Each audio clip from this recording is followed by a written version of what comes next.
The fans said it wasn't good enough. Well, your voices will be heard now, and they just did. And we have just capped the Philadelphia Union's town hall discussion. Yes, we are fresh from Chester, Pennsylvania, as the Philadelphia Union hosted a town hall meeting with the fans of that same club. And we're going to talk about it here, discuss what we saw. And I think this is very big. This is very important as far as these town hall meetings go. Let's be honest with one another, right? Like, in any sport, any professional sports team, when the product on the field, the pitch, the ice, the rink, whatever may be, the court, the team never really answers to it, or the team never gives the fans an open forum to voice their opinions. And tonight, the Union gave the fans that option here, and they gave them that forum, and it was very telling. I've been part of these before as a early, I guess, media member. One of my early days, I guess YouTube was kind of like media back then, but it's changed now. It's in a bigger spot. We had a lot of the big pieces of the Union front office. You know, your owner Jay Sugarman was there, minority owner Richard Leibowitz was there as well. Jim Curtin, Ernst Tanner, Tim McDermott, chief of business, Sage Hurley was running the show, and we filled up Union Hall. And fans had the opportunity to discuss. We'll talk about the notes that I have here, some of the good things that happened here tonight at the town hall meeting. It's good, and we'll react to it, and we'll talk about. We'll discuss. Obviously, give us your thoughts about the town hall meeting and your overall thoughts about the Philadelphia in the comment section. And real quick, guys, welcome to PHLY Union Podcast. I haven't even introduced myself. I'm JP Zapata. Renee Washington is not with me right now. She is doing her Phillies thing. And I was there tonight, so I wanted to give you guys my thoughts. So this is my thoughts, and just giving you guys what happened in the town hall meeting. I understand it's a Wednesday night after a big win the night prior by the Philadelphia Union to move on to the round of 8, the Elite 8 of Leagues Cup, Mexico, Canada, and the USA. And so it's tough for people to come out on a Wednesday night, on a school night at 6 p.m. So I completely get that. So what we're here for, letting you guys know what's going on. Hit the like button to make sure you guys are subscribed. We talk Philadelphia sports here at PHLY Sports, and including the PHLY Union podcast. We're also available wherever you stream podcasts as well, Apple, Google, Spotify. Make sure you guys subscribe there. So yes, I think these are very healthy. I think this is honestly, I think this is very innovative. I really honestly don't know many professional sports teams, organizations that would do this for their fans. So I think that, number one, very, very thankful and appreciative for the Philadelphia to allow this to happen. So let's kind of set the scene, right? So if you've been in Union Yards before, you kind of know how the layout works. So the side where like there's I've been like all throughout Union Yards. So there's obviously the main room. You got the benches, you got the bar, and then to the side, closest to the stadium, there's like a little room. There's some lockers in there. I don't know what they really use it for on the game day when the Union Yards is open, but there was a stage, a podium, 6 chairs with the people that I just mentioned who ran the town hall meeting. And then you had, I would say, maybe like 60 fans in the building. It was no more than 100. There was definitely no more than 100. I would say between 60 to 100 is probably roughly around what we had in there as far as fans go. And so obviously we had questions from fans, I guess. So when fans signed up for this town hall meeting, they also threw in the question that they wanted to ask to the panel. And so Sage Hurley was kind of in charge of getting those questions out to the panel. And then they would also mix in some questions from the crowd, which I would say we had like 10 questions asked by the fans to the panel here. And so it was very good stuff that was happening. And these questions, they range from things like, obviously the big one is investment into the club, into the squad, into the senior squad. There was topics about the stadium and its expansion potentially. And I'm missing the last one. So we had stadium. We had and obviously the stadium experience as well, investment in the team, and then just overall any little issues that people may have had with the Philadelphia, some season ticket stuff. It was all some good stuff, like ticketing, right? So there's some very good questions. So Obviously Jay Sugarman, he is the owner of the freaking club, so he's going to start off by talking, and he, just let's be honest, corporate jargon, just thanking everyone for showing up. I will say that I do give him kudos for being a part of this and having this open discussion and knowing that a lot of people, are pointing the finger at the dude, right? And I've listen. Let's be honest. When people follow me, I throw my jabs at Jay Sugarman, and that's kind of, the position that you're in. I mean, for Christ's sakes, Jeffrey Lurie brought this city a Super Bowl, and people in 2020, when the whole debacle happened with Carson and Doug Peterson, people were pointing the finger at freaking Jeffrey Lurie, and Jeffrey Lurie needs to answer this. And so, when you're owner of a team, listen, you're not avoiding any of this harsh criticism. So obviously Jay being the plan, I have all my notes here, so we're going to go by my notes here. So he also brought up the fact that he prides in this club being an extremely hardworking club, and they're working every single day diligently to be the best in the league. And he brings up the hard work brought on not only by the front office, but by the squad, everyone involved with this organization, with this club, this team, this franchise, you could say. Obviously, the first topic that everyone wanted to talk about was investment. And it does feel like, from what I've heard, especially from Richard Leibowitz and from Jay Sugarman, they want to win. And I get that. And I can feel, especially Leibowitz was a little bit more passionate, a little more animated. He even brought up the fact that at one point throughout this town hall meeting that he is a fan himself. Sometimes he feels he's more of a fan than he is an owner. And obviously we do see that more in sports today. Looking at you, Rob McElhenney and Ryan Reynolds over there in Wrexham. But yes, they do prioritize winning. That's just the main priority there. So just bear with me, guys, because I'm reading this, and sometimes, so I don't want to be that JO and bring my MacBook, which typically in these type of situations, press conferences, I'm bringing my MacBook to jot down these notes. So my thumbs are pretty cramped up after today. So, and the problem is that I'm reading this and I'm just like, dude, what the frick did you just mean by that? Because obviously I'm listening, I'm typing with two thumbs. So bear with me here, guys. So Jay did bring up the blood, sweat, and tears that has been poured into this club to win. They have done everything. He feels like over the past couple of years, they have done everything in their power to make sure that they give themselves an opportunity to win on the pitch, right?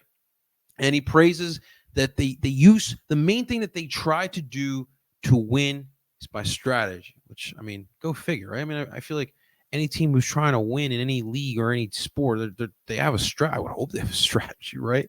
And they did emphasize they hate losing. They brought up the fact that when that losing streak was happening, I guess there's a group chat going on with the owners. It's just really, imagine being in that group chat, right? Oh, the owners have their own group chat. Like, hey, Jay's going to Richard, like, yo, Richard, you want to come with me in my yacht down in Sea Isle? I don't know, what's a bougie, Avalon, Margate? What's a bougie beach town? Regardless, going off track here, but yes, they love the strategy they have in place, and that's what's going to help them win. They loathe losing, and I will give credit. Like, this is my first time seeing Leibowitz. Sorry if I'm mispronouncing your name, sir. This is my first time interacting with him. I really did not know much of him. I've heard of his name, but obviously, the main owner is Jay Sugarman, so obviously that's the one everyone's going to want to talk about and point the finger to when things don't go well. But I think it was I think for I feel like a lot of people in that room, they don't know who Leibowitz was or have seen him. So I think it was a good first taste to kind of see who he is. And I did appreciate his passion. I did appreciate his wanting to win. You can truly sense that when you heard him talking. All right. They did mention, especially Jay and Richard, they did mention they were upset about how people felt. The notion that the ownership does not want to win. And so it is interesting because this is why we're here, right? Like, Jim brought up at some point in his press conference that the main reason why we're holding this town hall meeting tonight was because of the fact that there was a winless streak going on, and it was absolutely dreadful. And the way they were losing, it was honestly astonishing. The creative ways that they were losing during that winless streak, but also too, I mean, fans were fed up, and we had a supporters group really get into it and sell the club, sell the team. That was a big statement made by fans. And so the ownership group, Leibowitz and Jay Sugarman, really wanted to emphasize that, listen, we hear you. We're upset. And they brought up the fact that they didn't want to, they hated losing. They hate losing more than we do. Now, I'm just paraphrasing from what they said, right? And so that notion drew them to what this is here. And the union have, I honestly, I will, as a fan and as a media member, I will say, I do appreciate how transparent the union are always. Like, it may not be the answer you want, but I think that as a fan, especially as a fan, you can appreciate honesty and being real with the fans. I think fans, especially in this market, really appreciate that. So I did think that that was really, really cool to see. Apparently, Leibowitz's kid actually cheers in Riversend, which is astonishing there. Ernst did bring up the non discusses the non-spending. Obviously, you know, people, that's one of the gripes that a lot of fans are having. They feel as if the union are not spending enough. So obviously, Ernst is going to be the one to talk about it. He is in charge of building the squad, right? And Ernst brought up the fact that he believes you buy players who fit the system that you are doing. He was still beating his chest on diamond and finding those diamonds in the rough, which I guess he should, right? Like that is impressive to do, and he's been really good at finding diamonds in the rough.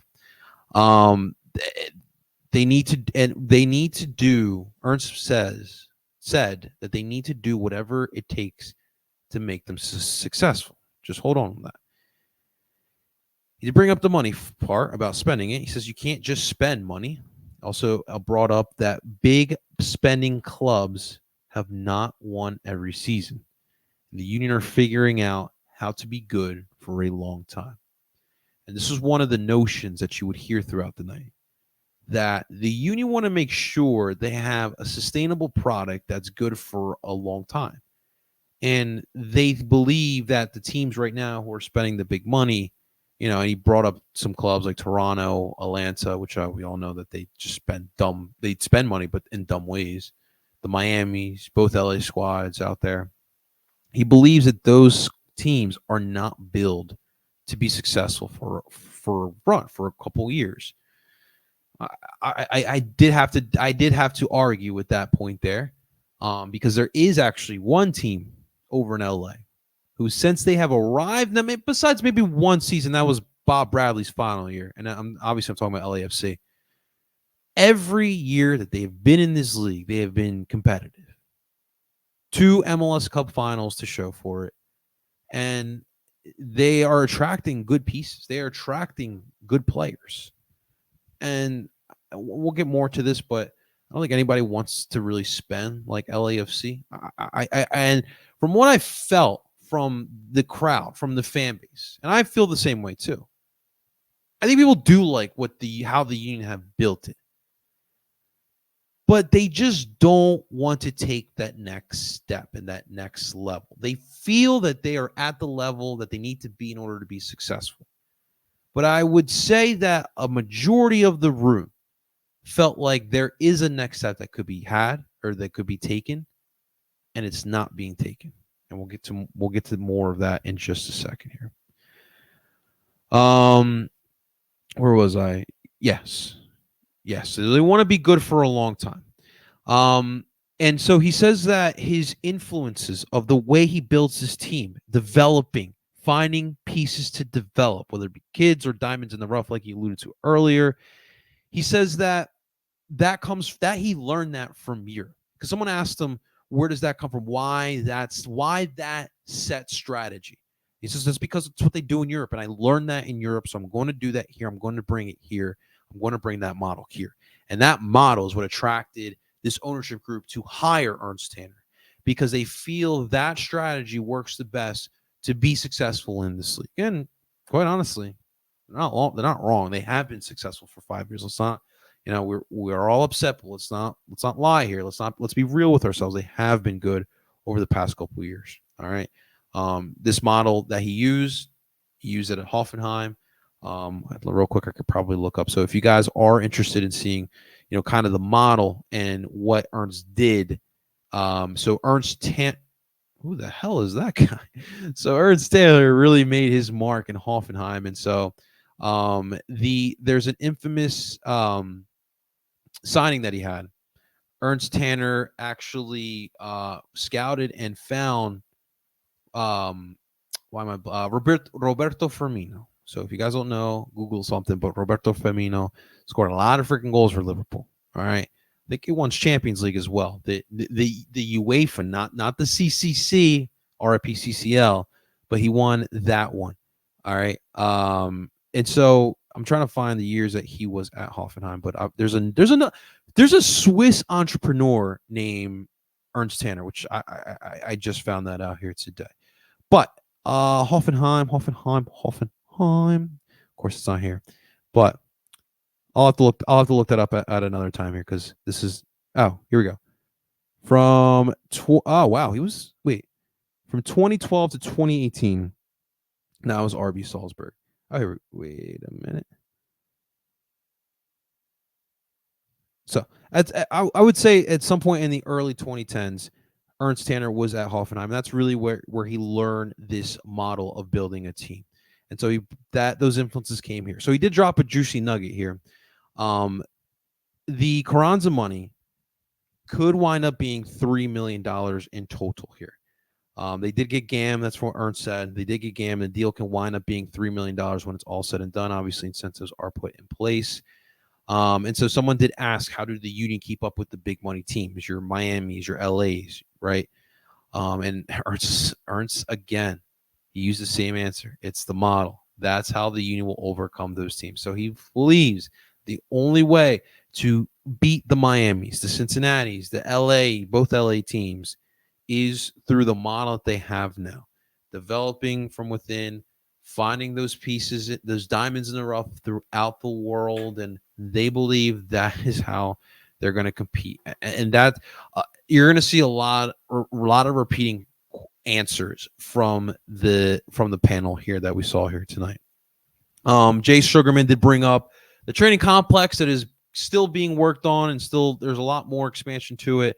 They did invest $100 million into that complex. It's a pretty penny there. And they did mention that there's not going to be much profit coming from it, but they believe that this complex is what's going to set them apart from other clubs in this league, because they feel that they can bring the best young talent, the best young prospects here. They can attract them with this complex. And this complex, and we've seen the blueprints, it's very reminiscent to Europe, honestly, not any club in the MLS. I think Miami's trying to build that too, from what I remember from the remnants of the blueprint from the Miami project that they had down there for Inter Miami. But nobody in the MLS is doing this, and they believe that is what's going to attract the big names. And one thing that that was new to me, Jay really was trying to beat his chest. He wasn't trying, he was beating his chest about the American player. He feels that the future of this sport is extremely important, and that's why they emphasize youth academies so much. They want American soccer as a whole to be a dominant force in the world, and they want more clubs, they want more areas in this country to do what the Union do, invest in the youth like they have. And so they were really beating their chest on that fact there. He brought up the fact that a lot of clubs are modeling themselves after the Union as far as their development goes, and they were beating their chest about that. And of course, the question was brought up: should we spend money on big players? Fan brought up the fact that do they? And so, sorry, that was just my noting there. So now we get into some of the questions from the fan. So the first question from the fan, and God bless his soul, he seemed like a sweet guy.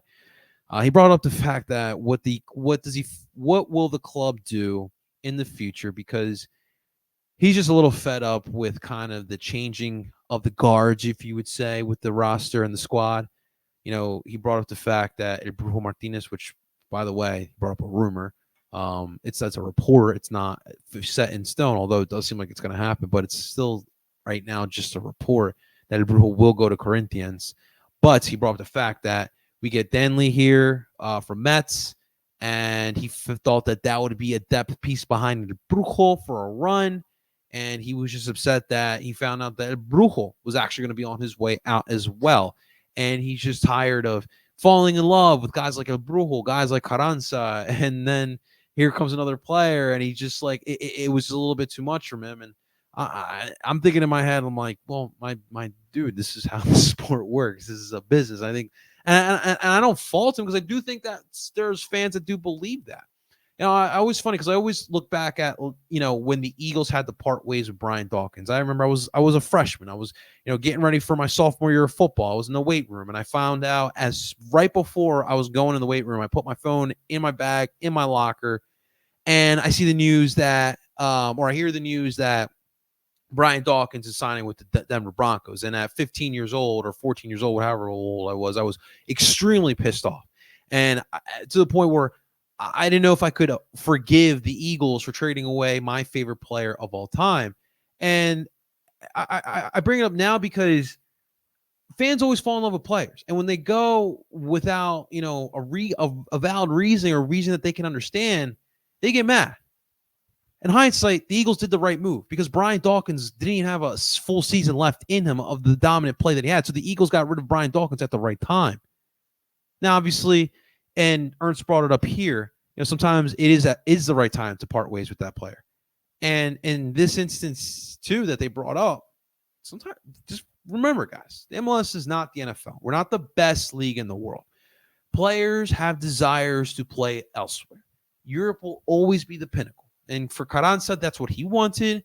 For Brujo, I guess he just wanted to play in a higher level. Obviously, Brazil, one of the best leagues in this side of the world, still better than the MLS. We're getting there. We're getting there. But also, it's a new experience, right? I know he's got a wife. I do believe she is of Mexican descent, if I'm not mistaken. En El Brujo, si me quieres corregir, te lo agradezco mucho. So maybe it's hard to get a visa here. It really is. I speak from experience, guys. So it's a little bit easier to get that visa and live full time with your family in Brazil. So that could be a factor too. Now I'm obviously just speculating here, but they did bring that up. Now, one thing that was really interesting, he did bring up some of the negotiation. Ernst did bring up some negotiations with Julian Carranza. Apparently, last year he brought up the fact that they had a deal set for Julian Carranza. I didn't realize this. This was last year, and it was all set in stone. And if I wonder if he was literal with this, or he was just speaking like just trying to set up the picture. But like Julian was gonna get on the plane and go to this European team, and he didn't say the team; he just said a European team. And he kind of got cold feet, and he didn't want to go. He pulled the plug on that deal. Now we do know that last year there was rumors of Carranza to Werder Bremen over in Bundesliga. So I wonder if that's where he got the cold feet. Which I don't want to say I'm a Werder Bremen fan, but they're my squad over Bundesliga. We guys know how this works. So it was a little heartbreaking to hear that. He did also say that the Greece stuff was legit. It looked like it was pretty legit. It didn't pan out, but I believe that squad was Olympiacos. So that was some juicy stuff that Ernst was bringing out there as far as his as far as the Carranza dealing was going. He did mention that because obviously people wonder about signings. He did say that for players to leave the union, they would rather leave during the summer, and that goes back to the gentleman's question about it's being why get rid of Brujo now. For players, it's much better to leave during the summer because remember we run on a different calendar. Which yes, this is the right calendar that we should be running on. I'm not trying to compete with the NFL. I'm not trying to compete with the NBA and the NHL. It's much more feasible to be during the same time as the MLB. It's one sport. Anyways, so it's better for them to leave during the summer. That way they can do preseason. They can get acclimated with the squad that they go into because most teams are getting started in the fall. So summer's preseason time, just like the NFL. If you're a football fan, an American football fan. Ernst did bring up that a big problem as well with bringing players is a salary cap. Salary cap is one of the biggest struggles in team building in this league. He did bring that up, and especially it's difficult because you have to compete with other clubs around the world who don't have to deal with the salary cap per se. And I wonder how many deals for players have been hindered because of the MLS's rules. he did another juicy tidbit that Ernst would bring up, that he said in this upcoming window, obviously not this one, the winter window, there could be some midfielders on their way out. He said a couple. Now, obviously, Jack McGlynn's been in the rumorville. Obviously, it's no secret Ali Bedoya is definitely going to be his last season. Gazdag was linked to Celtic. Ed Brule should be out, right? I wonder if any squad will bite on Quinny. I don't think so, but that's obviously something you need to think about. Leon Flock is always rumored to go back to Europe. So it could be interesting how the midfield will look next year. And so he does feel that a couple of pieces will be out from that position. And he did say that they will be looking to shake things up in the attack and in defense. That was interesting. Shaking things up on defense. I don't think that we all saw the Instagram post of Damian Lowe. And so I wonder if that's what's going to happen, if they do plan on moving on from Damian Lowe. That's the shakeup they are talking about. The sub question was brought up to Jim Curtin. Obviously, there's no secret. A lot of people do like to have gripes about Jim Curtin's substitution decisions, and I've picked that. I've picked on it as well. There are times where I just didn't understand, especially when you had some young players who needed some minutes and you knew that they could help you out. I'm thinking like young Jack McGlynn, when Paxton Aronson, when he was here, felt like those guys didn't get enough minutes. Quinn Sullivan was another one too. Fontana was the big one for me. So he did bring that up, and it's a work in progress with him. He did take responsibility for it, which was cool to see, and he's always trying to work on it. And it's substitutions comes to tactics. That's what he states. It really all comes down to, depends on what's going on the pitch, what's the score. What are the tactics of the other squad? What's the fitness of your squad right now? And so, and he did bring up that, yes, he did sub 3 players at once this year, which I'm trying to remember which game that was. But, he even brought up the last match, the Cincinnati match. The Quinn substitution and the Adeniran substitution was big, but Quinn was even bigger because, Ali was, you want Ali in that game because it's a rivalry game. You want the chippiness of Ali Bedoya and that leadership. And the guy always just knows how to get people fired up, and he's just a manager out there on the pitch. And so you don't want more than 60 minutes of Alejandro Bedoya in that type of situation. So in comes Quinn Sullivan, hungry, ready to make a difference in the match, and that he did. He scored a goal to stamp the Union into the Elite Eight, as we say here in America, for the Leagues Cup. So it's a work in progress here for Jim Curtin here. So the stadium was brought up. What's going to happen to the stadium? It's no secret, and this was something that was brought up when it came to the stadium. Look, you go around the league, and I've only been to 2 MLS stadiums that weren't Subaru Park. I'm just trying to make sure. I've been to the Benz, and I've also been to Red Bull Arena, but I haven't been there for a MLS game. I've only been there for my national team, Vamos Colombia. And so if you do see what's going on around the league, a lot of the new ones, right? Lower, what's the one in Columbus, lower.com? You have the one in LAFC BMO. Obviously, Atlanta, when I was there, it was spectacular, still is. And yes, I will always say that's an MLS stadium. That's not an NFL stadium. An NFL team uses an MLS stadium for their games. I will always say that. And so, yeah, guys, these are nice and flashy. Like, gone are their days of like the MLS 2.0 stadium. So, like, you have Subaru Park, Rio Tinto. I don't know what they call it out there in Salt Lake. That's MLS 2.0. The one in Frisco, MLS 2.0. Who's in Chicago's old one, which I do think that the Stars use right now in NWSL. It's just like this, like kind of like a little bit cookie cutter. It's a lot of brick walls. It just feels like a minor league stadium. Like if you go to like Reading and watch the Fightin' Phils, you go to Lehigh Valley, it has that feeling a little bit. It feels like you're in a minor league field. It doesn't feel like you're in a professional top flight league. And I get that. But I do like Super Park because it has its own character. And Tim did allude to it as well, Tim McDermott, that the location's fucking awesome. And I have to say, I have to 100% agree with Tim McDermott. It is awesome. When you have the river, the bridge, the views from the Sub, it's spectacular.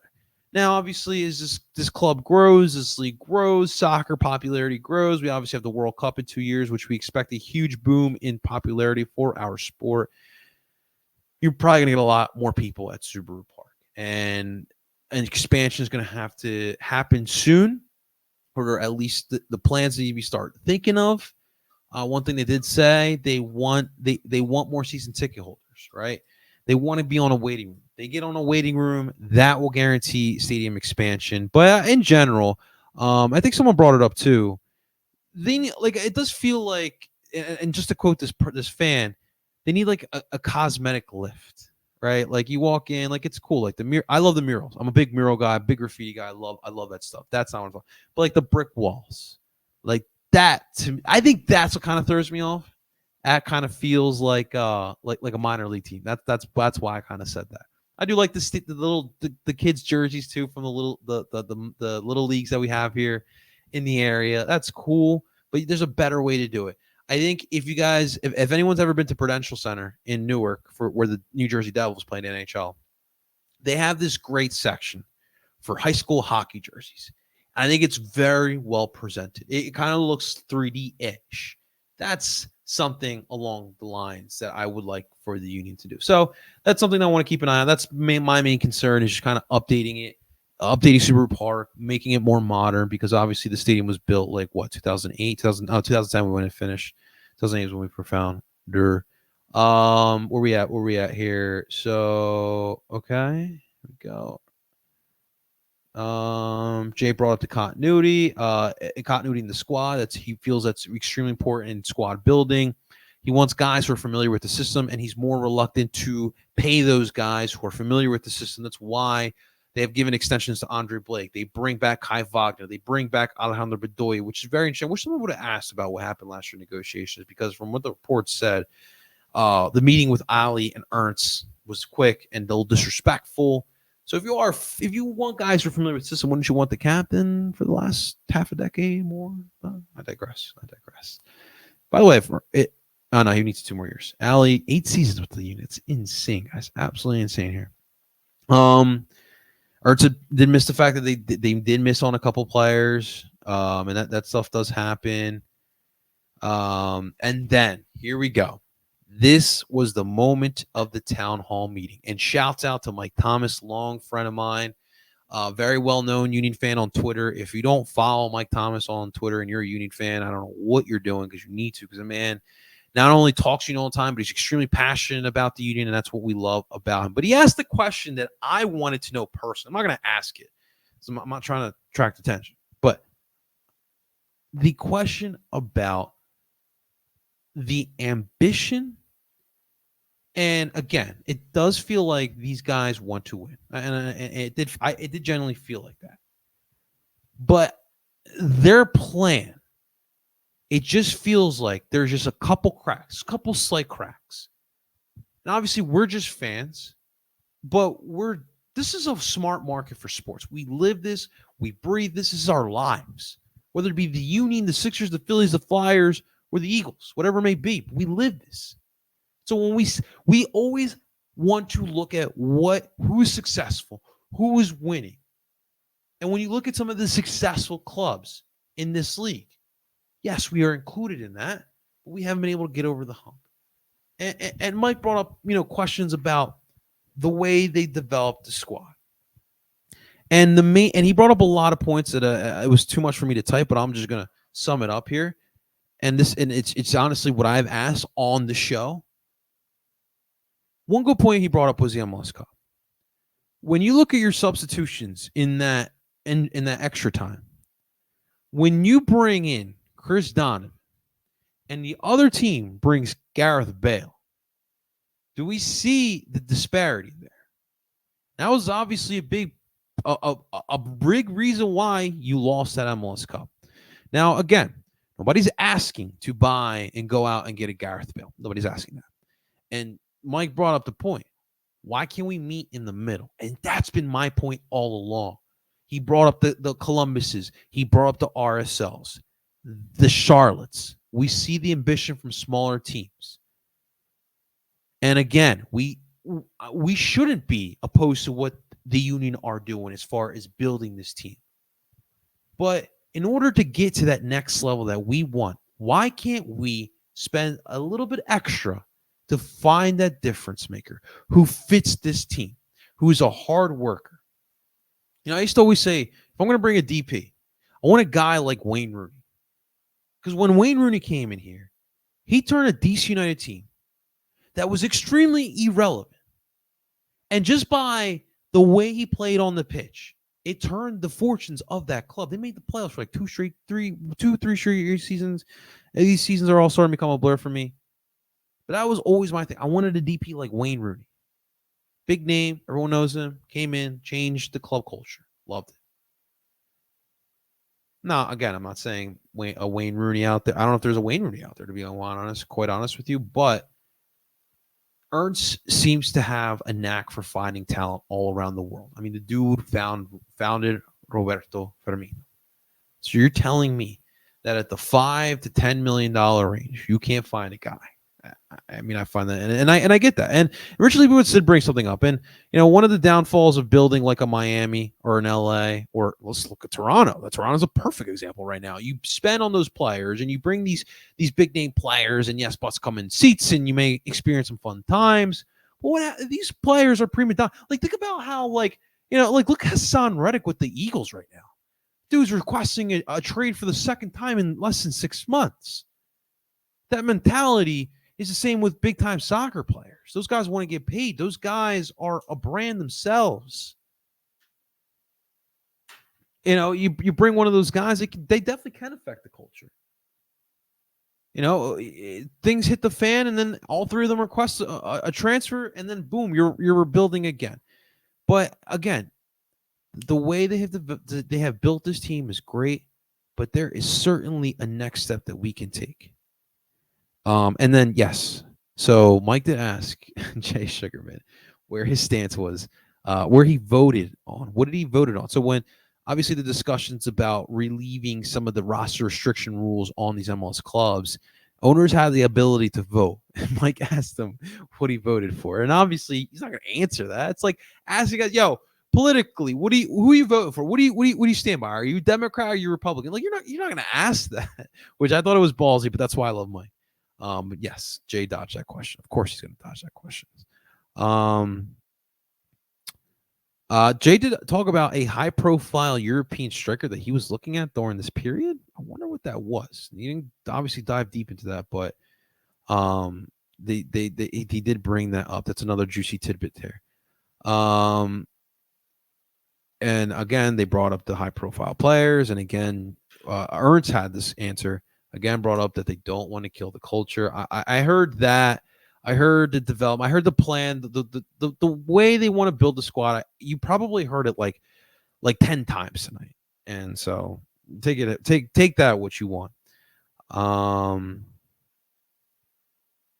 to be quite honest with you, I think what Mike had to say, I think a lot of people felt the same way. And there was some follow-up questions that related to what Mike had to say. And so, in general, it just feels like the fan base agrees that there is a next step that we can take. But it feels like the fans and the owners are in a disagreement. Fans believe that the club should be built a certain way, and the ownership group loves and dies by the way that they build the club. And so, it is what it is. You either got to live with it or you got to move on. A fan after Mike asked Ernst to clarify what he said, because he thought that Ernst was saying that he wants the Union to be a development team. So if you guys aren't familiar with that term, think of your Southamptons of the world, your Real Sociedades, your Sassuolos. Like, you don't want to be a development team. Development teams, you might have a fun year here and there, like in Europe, a Sassuolo, a Real Sociedad, or a Southampton every now and then may qualify for Europa League. Maybe if they're lucky, they'll get into Champions League, but then that's it. They'll never have a chance to win a championship. And then, like that first fan was talking about how he hated the constant fluctuation with the squad. Well, you're going to absolutely hate it, because development teams, that's what they do. They just are rotating through players, profits, selling, keep pocketing, right? Shit like that. So people don't want to be a development team.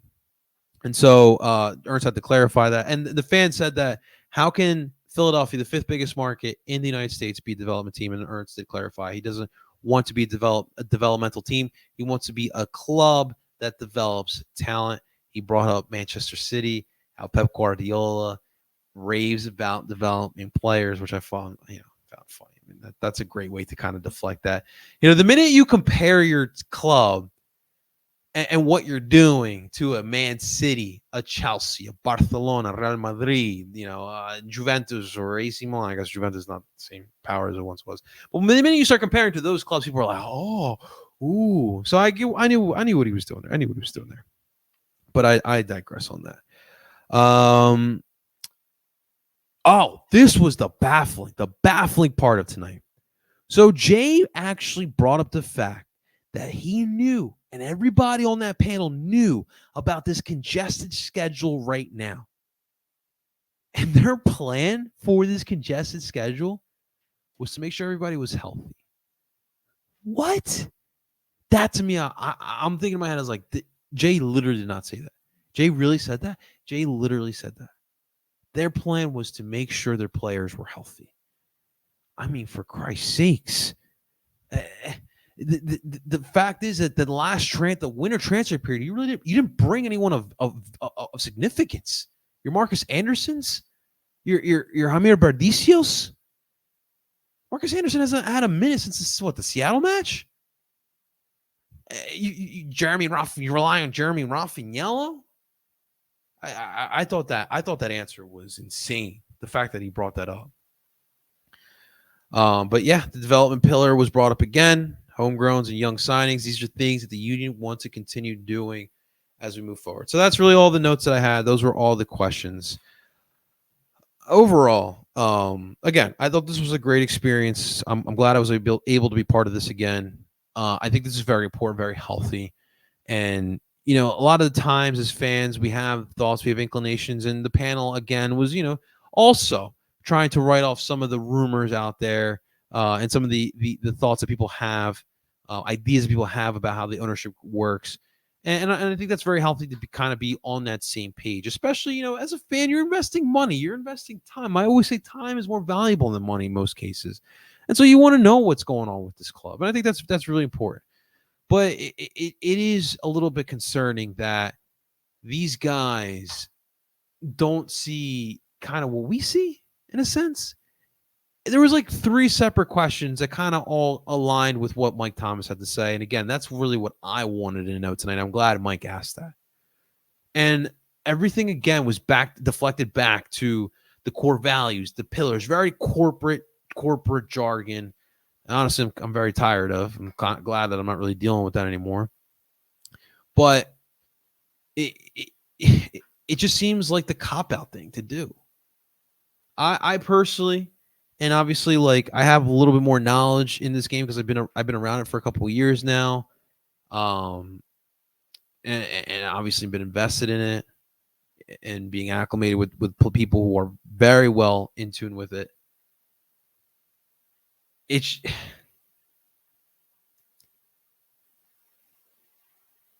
just not a great look. It's just flat out not a great look here. So it is what it is.